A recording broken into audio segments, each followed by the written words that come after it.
Greetings! Today in Creating Monsters, we're going to be working on a more current mini than the previous couple, as those were more classics and from older board games. This one is actually going to be Xitheros of Primal the Awakening, a game that just released. Here is the creature we'll be working on. As far as this game goes, it is a board game. It is a boss battler type of game, a monster hunter boss battler type of game. Hence, you hunt big monsters like this, and after you defeat them, you fashion armor and items out of their hides. And I guess I'm more for that kind of killing, so you don't let the corpse just go to waste. As far as challenges or ideas I'm looking forward to working on this miniature, well, it's a bigger mini, so that's going to be a little bit different. I don't want to get lost in details as that can start taking forever.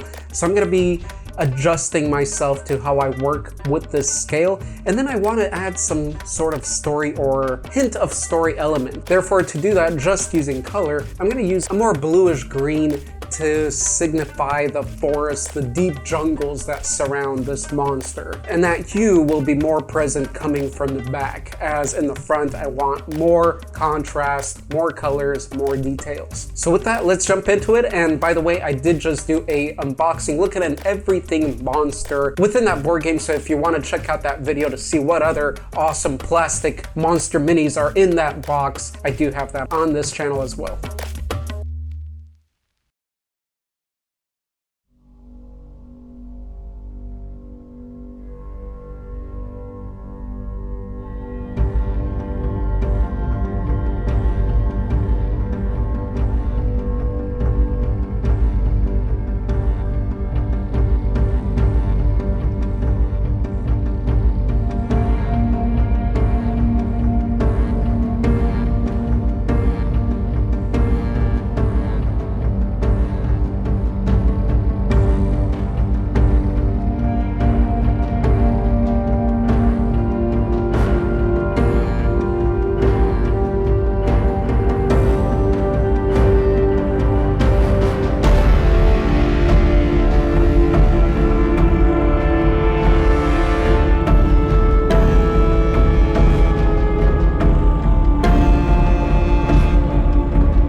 have reached completion, and this is where we're at. I finished off with the black basing that I like to do, and a cover of a gloss varnish only on that black base. The rest of the mini is not covered in varnish, unless that's something somebody prefers. Otherwise, I don't like to put any varnish on it unless it adds to some effect like glossiness on the eyes. Otherwise, varnishes distort the color, some more, some just a tiny bit. As far as how I feel happy with this. I like how it turned out. It was nice finally getting to utilize the airbrush a bit more since it's a bigger mini and I can make use of what it is intended for. As far as the color in the back, the turquoise, I was envisioning something more of a deepish green, but then I went with the turquoise. As I did mention at the beginning of the video, it is a cool color, a very cool color, and it goes well with the rest of the colors on the monster itself. And definitely one of the best parts about this mini and this monster, as far as what the concept art suggests, are those colors. The pinks, the purples, deep violets merging with the white. But not just that, but having the white on this dinosaur-like creature, which is in this dirty, wild environment. So that makes for applying white just that much more interesting and fun,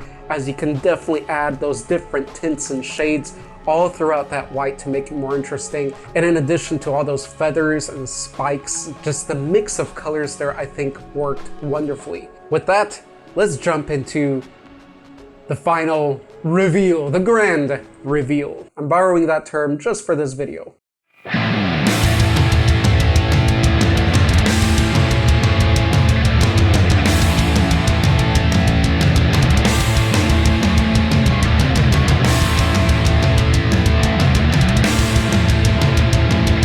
Hope you Monsterites enjoyed the final outcome.